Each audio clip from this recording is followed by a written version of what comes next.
sa ating lahat, kapatid. Amen. Na-bless po ba ang lahat ngayong umaga? Amen. Yun. Dahil hindi po nasayang ang pagising nyo ng umaga. Dahil na-bless po tayo at uwi po tayo hindi po luhaan. Tayo pa ay panalo sa salita ng ating Panginoon. Bago po tayo magsisimula, tayo muna iumukot manalangin. Ama naming Diyos na makapangyarihan sa lahat na may gawa ng langit at lupa at may-ari naming buhay. Lord God, sa umagang ito, sa aming pag-aaral, Panginoon, ng iyong salita, naway ito'y hindi mo, Panginoon, sa mga puso, ang nais mong ihatid, Panginoon, ngayong umaga sa amin, na aming dapat pagbulay-bulayan, Panginoon. At dalangin namin, O Diyos, na ikaw magbigay sa amin ng karunungan, sa nakikinig, lalo na, Panginoon, sa maghatid na yung mensahe ngayong umaga, yung abang lingkod, Panginoon. Gamitin mo po, Panginoon, ang buhay ko, at ikaw po, Panginoon, ang silang narinig sa pamigdan ng mga labi, Panginoon. At ito po ay dalangin sa pangalan ni Jesus. Amen and Amen. Yun, recap po tayo, no? Ito po ay pagkapatuloy po sa ating wider na ito po ay nakaseries po ng sermon itabuan po ng January. Nung nagaraan po, nung tinalakay ni Pastor Marlon, na may pamagat po itong tema na the priesthood of all believers. So what does it mean to be a God priest nung nakaraang linggo? So first, it means that God priest is all of us are servant of God. No? Pangalawa, it means that we all have access to God present through Jesus Christ. At ang pangatlo, it means that we are to be an instrument of God blessing to others, kapatid. Ngayon naman po umaga, ating pag-uusapan po ang tema natin na obeying the Great Commission na makikita sa Matthew chapter 28, verse 18 to 20, kapatid. Sa version po ng NLT, sa New Living Translation. No, kadalasan ay nakakaligtaan o hindi nabibigyan pansin, kapatid, no? Ang Great Commission at hindi madalas nagagamit at kung minsan pa nga ay nami-mispresent o ito o nabibigyan po ng ibang kahulugan. Madalas ang ginagawa natin ay binabasa o namamali ng kahulugan ang pagbabasa ng mga scripture o ating mga paboritong teksto ayon lamang sa ating nais marinig upang mapagbigyan ng satisfaction ang sarili nating kaisipan. No? Ngunit ano nga ba ang ibig sabihin ng Great Commission at ano nga ba ang sinasabi po nito sa atin? So, minsan kapatid, pag tayo po inaimbitihan po ng birthday, kasalan, wag lang po yung ibig. No? Marami ang masasarap na pagkain po na ating nakikita o ating po natitikman sa mga handaan. Pero hindi naman natin yon lahat nakakain o natitikman. Okay, tinikman lang natin. Pipili lang po tayo kung ano po talaga ang gusto po natin kainin. Ganito karaniwan po ang mindset ng maraming Pilipino. Ganon din po pagdating po sa Christianity. Kung nagustuhan natin ang ating napakinggan, isa sa buhay natin. No? Kung ayaw naman at mukhang kailangan ng commitment, no? Sacrifices, huwag na lang. Hindi po ba? Kasi, bakit ko babaguhin? Ginalilistan ko lang po ito. Tuwing sa bagong linggo, lagi ko kong kaharap ang tatay ko. Babaguhin ko ba ito? Kaya, kailangan may commitment, may sacrifices, di ba? Pero hindi ito ang mukha ng discipleship na pag-uusapan natin, kapatid. Ang tagasunod ni Jesus ay sumusunod kay Jesus. No? Hindi lang sa ilan o sa karamihan ng mga utos niya, kundi lahat. Nag-inutos niya ang Great Commission, kapatid, sa Matthew 28:18 to 20, ang binasa kanina, ang authority ay, ang sinabi doon, all authority. No? In making disciples of Jesus. Aabutin natin, hindi lang ang sarili nating lahi, o ang ilang lahi, kundi all nations. At hindi lang sila babautispuhan, kundi turuang sumunod, kapatid. Hindi lang sa ilang utos niya, kundi sa lahat. Ang sabi doon, teaching them to obey. I have commanded you. Di po ba? Nanggagaling ang definition natin sa isang discipleship sa Matthew 4,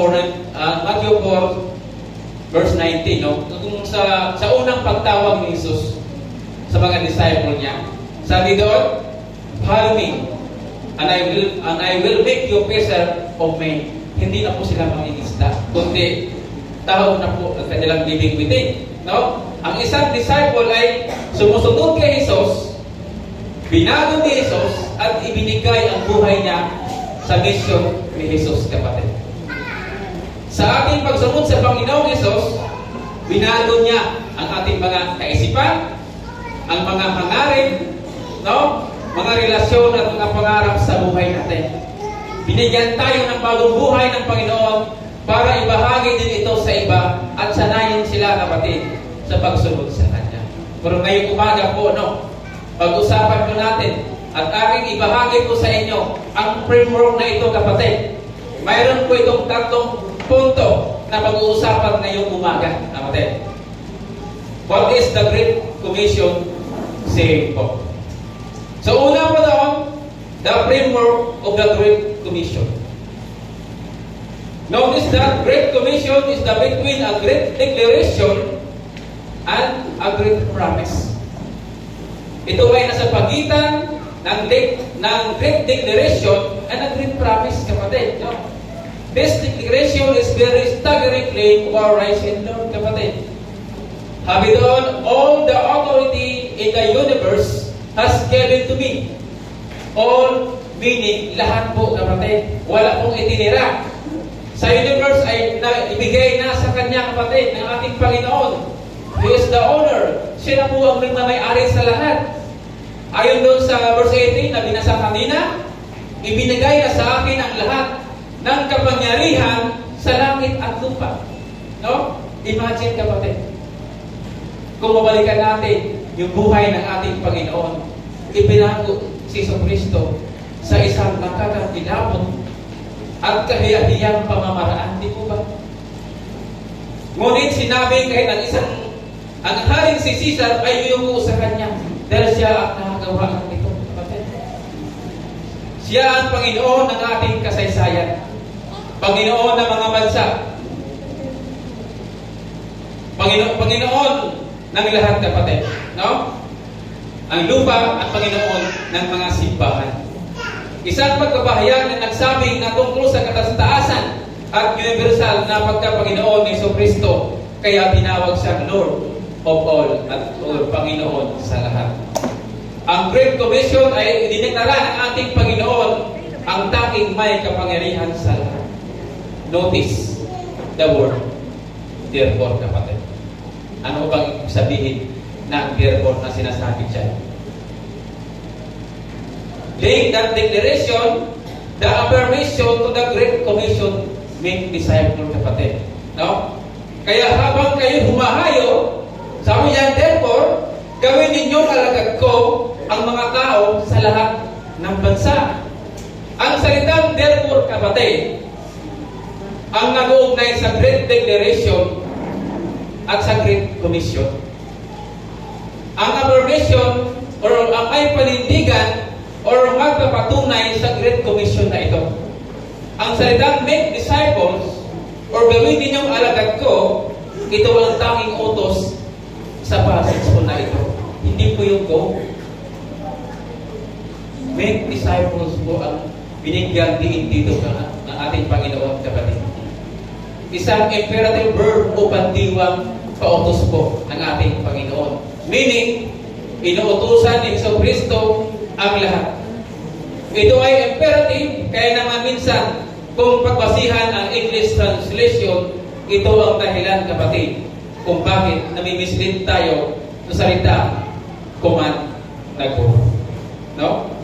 Sa salitang Griego, ito ay isang present participle po, kapatid, na kung saan ang ibig pagkahulugan ay istriktong pananalita, therefore, as you are going, make disciples of all nations. Habang humahayo, habang kasalukuyang nagaganap. So, kaya naman, Ang binigyang diin ay ang gawin ninyong make disciple. Hindi po yung go. Disciples means alagad, no? Or pag-aaral ng salita ng Diyos. Ang alagad ay iniiwan ang lahat. Kapatid. Iniiwan ang kanilang kabuhayan, trabaho, pamilya, at lahat ng kanilang mga ari-arian upang sumunod lamang kay Jesucristo at maging mag-aaral niya kung iyon mong luluubin, kapatid. Tatlong taon nilang sinundan si Jesus na kung saan man siya nangangaral at nang sila ay natuto, sila naman ay tinawag upang gawin din ang mga bagay na ito maging sa mga Hudyo man o Hintil, kapatid. Kaya kung meron tayong tinuturuan, dapat ang mindset natin, kapatid, mayroon din sila, magturo din sila sa iba, kapatid. Wala po itong katapusan. Kaya yung rider natin ay pabilog po, no, kapatid, no? Pabilog siya. Walang katapusan. Pag dinay-disciple ko si Brother John, dapat meron din siya di-disciple na iba. Tapos yung dinay-disciple niya, dapat meron din dinay-disciple. Kaya ikot-ikot po ito. Wala po itong katapusan. Ngayon ang tanong, how does one become a disciple, kapatid? Paano maging isang alagad ng ating Panginoon? Sabi doon, all nation is the ethne na ang ibig sabihin ay buong mundo. Hindi lamang para sa mga Hudyo, ngunit maging sa mga Hintil, kapatid. Kaya sinabi ni Jesucristo na ang mundo ang ating mission field, kapatid. Ito po yung mission field ng ating mundo. Dapat natin anyayahan ang lahat ng tao, ang lahat ng kultura at maging lahat ng lugar upang maging mag-aaral niya. Upang matuto tungkol sa Kanya. Ito rin ay tumutukoy sa lahat ng tribong etniko at lahat ng grupo na may pananalitang etniko. Walang hindi kabilang po dito, kapatid. Buong mundo. So napakalawak at napakarami pa na dapat maabot at makarinig tungkol po, no, sa ating Panginoong tagapagligtas. Paano nga ba itong magagawa, kapatid? Well, sabi nga ni Jesus sa pagpatuloy sa talata, sa pamamagitan ng pagbautismo at pagtuturo po, kapatid. Doon po natin ito magagawa. Pagbautismo sa kanila sa pangalan ng Ama, ng Anak, at ng Espiritu Santo. Tinuruan din sila na gawin ang lahat ng Kanyang inuutos. An ancient word, kapatid, to be baptized in the name of somebody means to claim the allegiance of that person, kapatid. To surrender ownership to that person, you become, in the sense, that person's property. Tayo ay isang pag-aari ng isang tao.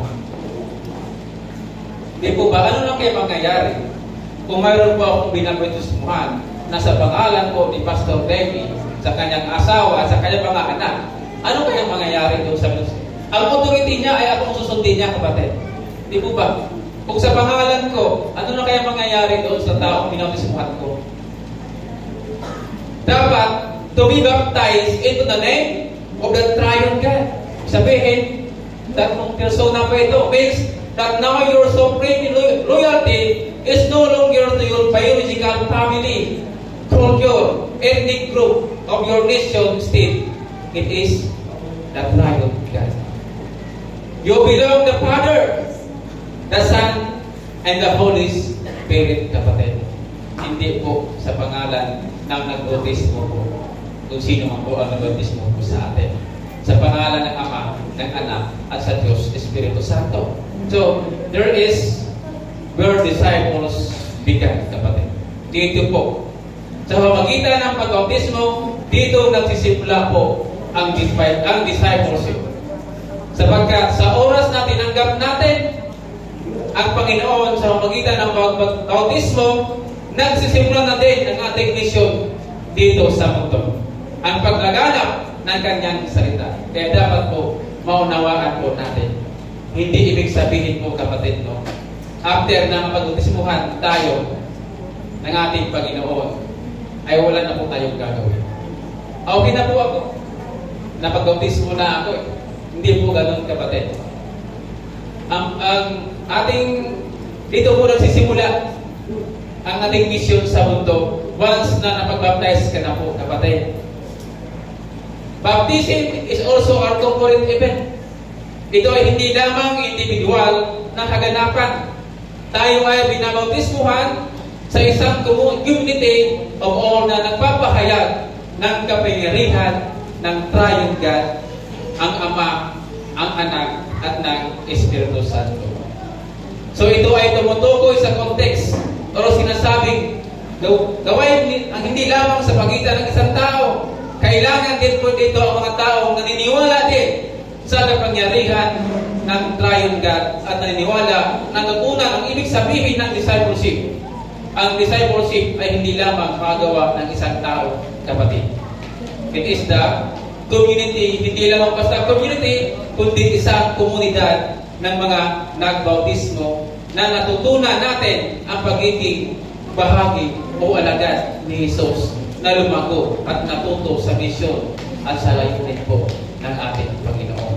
Ito po yung framework ng Great Commission. Ang pangalawa pong punto ay characteristic of people in God's kingdom, kapatid. Ito po yung kaugalian. Kung sa Bisaya po, kinaiya o kinaidya. No? So, sabi doon, teaching them to observe or obey all that I have commanded you, kapatid. Ang mga, ano nga ang mga utos ni Jesus? Mababasa natin ito sa scripture ng aklat ng Matthew 5 verse 8 na tinatawag na Sermon sa Mundo.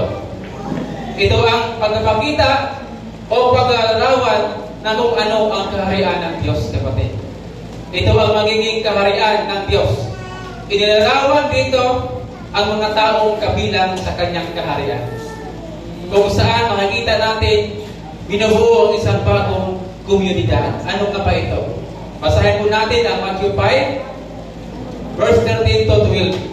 Inilarawan ni Matthew ang mga katangian ng mga taong kabilang dito kung matandaan po natin ang mga beatitude noong October po, noong missions month natin. Yun po ang ating tema. Beatitude. Sabi dito, mapalad ang mga taong walang inasahan, hindi ang Diyos. Sapagkat napabilang sila sa kaharian ng langit. Mapalad ang mga nagdadalamhati, sapagkat aalipin nila ng Diyos. Mapalad ang mga nagpakumbaba, sapagkat mamanahin nila ang daigdig. Mapalad ang mga nagugutom at nauuhaw sa katwiran, sapagkat sila'y bubusugin. Mapalad ang mga mahabagin, sapagkat kahabagan sila ng Diyos. Mapalad ang may mga malinis na puso, sapagkat mahigitan nila ang Diyos. Mapalad ang mga gumagawa ng paraan para sa kapayapaan, sapagkat sila'y ituturing ng mga anak ng Diyos. Mapalad ang mga inuusig ng dahil sa kanilang pagsunod sa kalooban ng Diyos, sapagkat mapapabilang sila sa kaharian ng langit. Mapalad ang mga nilait at inuusig ng mga tao at pinaparatangan ng lahat ng uri ng kasamaan na pawang kasinungalingan dahil sa akin. Magsaya kayo, sabi dito sa huling verse, at magalak, sapagkat malaki ang inyong gantimpala sa langit, gayon din ang ginagawa ng mga tao sa mga propeta na una sa inyo. Yun po yung characteristic na sinasabi dyan of peoples in God's kingdom, kapatid. Mga mapalad. Una, ginasabi doon, meek who will inherit the earth. Mapalad ang mga mapagkumbaba sapagkat mamanahin nila ang daigdig. Sila yung mga taong mapagpakumbaba, kapatid. Mga unassuming people na hindi kailangan ipilit ang mga sarili nila. Yung mga taong hindi interesado sa pagiging number one all the time. Masaya na sila na maging shadow na lamang ng ibang tao at hinahayaan nila ang ibang tao ang mabigyan po ng karangalan. O bilang sa kanila, ang hindi lagi sila ang nakikita, kapatid. At yun ang naranasan natin kay Jesus. Hindi tayo ang maparangalan sa lahat ng ating ginagawa. Kung di kailangan, magpuri tayo sa lahat at hindi kailangang ma-appreciate tayo. Ang mahalaga ay ginagawa natin ang kalooban ng Diyos. Ang tunay na mahalaga at ang nabigyan ng karangalan ang Diyos kahit na hindi nakikita ng mga tao, kapatid. Ang pinakamahalaga ay ang makita ng tao si Jesus sa buhay mo bilang tao. Ang ikalawa, sabi doon, sila nga ang mga tao gumagawa para sa kapayapaan. Notice, not peace lover. Not means na minsan yung tao. No? Akala natin, yung pagiging peace lover natin o kagustuhan lamang natin ng katahimikan at kapayapaan ay okay lang, kapatid. Ang tinutukoy po dito ni Jesus, dapat taglayin ang kanyang mga alagad, yung mga gumagawa ng para sa ikakapayapaan ng mundo. Halimbawa, pumunta sila sa mga sitwasyon na kung saan ay may conflict o kaguluhan sa komunidad o maging sa mga pamilya o sa kapitbahay, mga kapatid. Pumunta sila doon sa mga lugar kung saan ayaw puntahan ng iba. At ang ginagawa nila ay gumagawa sila ng mga tulay between people upang tulungan sila makinig sa isa't isa. Pag-usapan po, face to face. Yun ang nais ng ating Panginoon na tayo bilang kanyang mga alagad, dapat tayo ay nasa unahan o tayo ang unang gumagawa ng mga hakbang tungo sa kapayapaan, maging sa komunidad man natin yan at ibang bansa man kung hinihingi po ng pagkakataon, lalo na sa local community po natin. At ano nga ba ang sabi ng ating Panginoon? They will be called as children of God. Kung ginagampanan po natin, kung ginagawa natin ang nais niya para sa atin. Tayo mga anak ng Diyos ay nasa paggawa ng kapayapaan, kapatid. Di ba si Jesus din naging ganun siya at naging tagapagmayapa sa pagitan ng kanyang mga nilikha. Kaya naman, kapag tayo ay gumawa ng ganitong gawain tulad ng peacemaking, reconciliation, and imitating God, ipinapakita lamang natin, kapatid, ang bunga ng pagiging anak ng ating Panginoon. Ang kanto, sabi doon, tinawag din tayong mga asin at ilaw. Ito ay impact na gustong makita ng ating Panginoon sa atin bilang kanyang mga alagad, kapatid. Asin na nagsisilbing taga-preserve, kung hindi ay masisira lamang kung maiwanan ng mag-isa. Di ba ang isda o isang pagkain ay nakawalang saysay kung walang preserve o pag-ibigay ng lasa dito, kapatid? Ganon din ang ilaw. Tayo ang maging taglaw ng mundo sa paggawa ng marami pagkatuluan kung saan tayo, kapatid, ay tinawag ng Diyos, gawin natin at ibahagi natin sa iba. Ang tanong, what is the difference, kapatid? Sabi dyan, ano nga ba ang magiging kaibahan? Jesus talked about loving our enemies, sharing our positions with the poor and unprivileged. Una, sa Matthew 6:8, ito tinutukoy ni Jesus ang tungkol sa pagiging mapagmahal sa kaaway, kapatid. Mahalin mo ang kaaway. Ibahagi ang ating mga ari-arian sa mga taong mahirap at kulang po sa kakayahan. At ang gumagawa ng kabutihan, hindi lamang sa ating mga kaibigan, but also sa lahat ng tao. Ano ang magiging kaibahan nito sa paggawa lamang ng kabutihan sa ating mga kaibigan o kapamilya? Ang mga paghahanap buhay, gumagawa lamang ng kabutihan sa mga tao, gumagawa din ng kabutihan po sa kanila. Dapat tayo ay iba, kapatid, bilang isang Kristiyano. I-bless po natin at gawa pa rin ng kabutihan ang mga taong sumusumpa sa atin o mga taong galit sa atin, sila yung mga ayaw po sa atin. Dapat ipakita pa rin natin sa kanila ang kabutihan. Bakit? Dahil yun ang magiging kaibahan natin sa kanila na hindi kabilang sa kaharian ng Diyos. We should be eager to discover what Jesus teaches concerning discipleship and practice it, kapatid. Dahil paano nga naman natin ma-invite ang iba upang maging disciples kung hindi natin ginagawa ang ating mga itinuturo. Ito mismo ang logic po ng talata na ating binasa. Jesus defines this discipleship as obeying everything He has commanded us. Meaning, hindi natin pipiliin lamang ang mga bagay o katuruan na convenient sa atin, no? Na sundin o yung kaya lamang natin gawin at sundin. Jesus talking about priorities, kapatid. Kung ano po yung priorities. Hindi niya ginagamit ang mga salitang priorities, binigyan din niya ang salitang obey everything I have commanded you. Obey everything. Yun ang tunay na kahulugan ng discipleship. Kasi kung priorities ang gagamitin na salita, mayroong order yan, kapatid. Halimbawa, ang priority mo ay ang pagsunod kay Jesus. Pwede masapawan yan ang ibang priorities natin. Di po ba? Kaya ang binigyang diin at nais niyang gawin natin ay obey. Sundin natin siya, kapatid. So, Jesus picked the church which is out there in the world, kapatid, upang ipahayag ang magandang balita tungkol sa kaharian ng Diyos sa lahat ng mga bansa sa buong mundo. Sa atin mismo ay nangunguna sa mga gawaing pagkapayapaan sa pagitan mo ng tao. Kabilang siya sa mga gawaing nagbibigay ng katarungan sa mga mahihirap at mga pinagkaitan nito, kapatid. Ganon din si Jesus ay nagbibigay din para sa mga nangailangan at walang kakayahan. At mas lalong higit minamahal niya ang mga tao pumahatol at tumututya sa simbahan. He blessed them, not cursed them, kapatid. This is the very holistic understanding the church engagement in the world.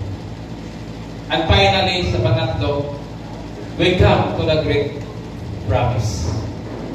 Sabi doon, for I am with you always, even into the end of the age. Ang ganda po ng pangako ng ating Panginoon. Tandaan ninyo, ako'y laging kasama ninyo hanggang sa katapusan ng panahon. Ito po ang kanyang dakilang pangako sa atin, kapatid. Ito po yung kanyang pinapangako sa atin. For I am with you always, even into the end of the age. Sabi doon, Jesus promised His empowering spirit, His present to us, His church, if are willing to obey Him. Kung susundin lamang natin ang kalooban at utos ng ating Panginoon, mararanasan natin ang kanyang pangako. Mararanasan natin ang kanyang presensya at ang kanyang banal na espiritu na kumikilos sa buhay natin. Maamis na lamang tayo. At sabi doon, Jesus being with us is not a promise that we can take out of context and apply to any situation. Ito ay pangako maaari nating panghawakan, kapatid, kung pipiliin natin sumunod sa Kanya at maging Kanyang mga disciples at mag-imbita o magturo pa tayo ng iba upang Kanyang mga disipulo kasama natin. Yes, there will be difficulties and suffering. There will be persecution, kapatid. No? Aasahan natin yan, hindi madali. Madaming paghihirap, paghusga ang maging mga sakripisyo at kahit pa ang maging ultimate sacrifice ay sa ating buhay, kapatid. But sabi doon, but against all this, we have the assurance that He will be with us. Sabi doon, if we obey, be His disciple and call others to be His disciple as well, kapatid. Kasamahan niya tayo always until the end of time, kapatid. So, conclusion po, no? Sa ating mensahe ngayong umaga, God calls all of us to proclaim and make disciples of all nations. Not all are called to full-time ministry. Some are called to have professional job, do manual labor, or be out in the medical field and more. Ikaw po, tayo po. What is your calling, kapatid? Ano po? Ang calling po natin, ang isa sa atin. Commit your whole life to Jesus now. Sinabi dyan. Now na. Hindi po mamaya. Hindi po ba? Commit your life to Jesus now ang sinasabi. Ang tanong, how do I know my calling? Use this acronym to determine your calling in life. Hindi po ba? Goal. G stand for glory of God. Ang sinasabi dyan. Is God glorified in what I'm doing? Ang tanong, kapatid. Ang Diyos ba ang nabigyan ng kapurihan sa lahat ng ating ginagawa? Ang sabi din dyan sa O stand for opportunities. Are there opportunities to share the gospel? May pagkakataon ba na magbahagi tayo ng kanyang salita?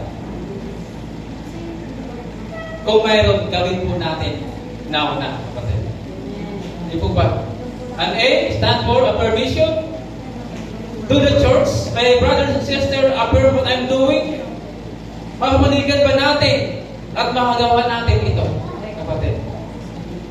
Ang pinakahuli, L stands for love. Yan po ang pinaka-importante sa lahat, kapatid. Dahil kung wala yan, yung pagmamahal na yan na sinasabi, baliwala po yung ginagawa po natin. Do I love what I'm doing? Mahal ba natin ang ating ginagawa, kapatid? The greatest calling is to serve our Master, our Savior, Jesus Christ. Baka meron ilan sa atin na tinatawag ng ating Panginoon upang mabigay ng exceptional service sa Kanya. Tinatawag ka ba niya na mag-full times sa sisilbi sa Kanya? Tinatawag ka ba niya maging pastor o pastora o maging missionary sa ibang mga region o sa ibang bansa, kapatid? Please do not hesitate, kapatid. Huwag kang mag-alinlangan pa. Huwag ka nang magpatumpik-tumpik pa. Sabi nga sa isang pelikula, kung hindi ngayon, kailan? Di po ba? Kung alam mo na ang calling mo, kung may kumakatok na sa puso mo, ang pagtawag sa ating Panginoon, huwag nating i-decline, kapatid. Huwag tayong magpanggap na busy, no? Salutin natin ang tawag po na ating Panginoon. No? Di po ba? Dito pala, simulan na po natin. Kaya bless na bless po ang iglesia ito. At nakapag-produce po tayo tatlong pastor, no? Amen. Diba? Kami ang produkto po ng oldie. Ngayon naman may dalawa pang sumusunod. Kaya palakpakan po natin ang ating Panginoon. At sasabihin natin, sabi dyan, yes Lord, here I am, send me. Kahit saan. Di ba? Pastor Dan. Di ba? Send me. Sabi doon, all the authority has given to me. Therefore, make disciples of all peoples, baptizing them and teaching them to obey everything that I've done. And I am with you always. Ang ganda mo ng pangako. Di po ba? Bakit tayo natatakot, di ba? Yung statement na yan? All the authority has given to me, di po ba? Ang ganda mo ng pangako ng ating Panginoon. Kasama niyo ako hanggang sa katubusan ng mundo. Meaning, kahit sa pinakamahirap na sitwasyon sa buhay natin, hindi niya tayo iiwan at pababayaan. Di po ba? Dahil siya ang Diyos noon, ngayon, at magpakailanman. Kaya mag-commit po tayo sa nais ng ating Panginoon na kailangan po natin gawin ang kanyang inuutos sa atin. Huwag ka nang mag-alinlangan pa. Huwag ka nang patumpik-tumpik pa. Dahil tapat ang Diyos sa kanyang pangako sa atin. Yun lamang po at magandang umaga po sa ating Tuhan.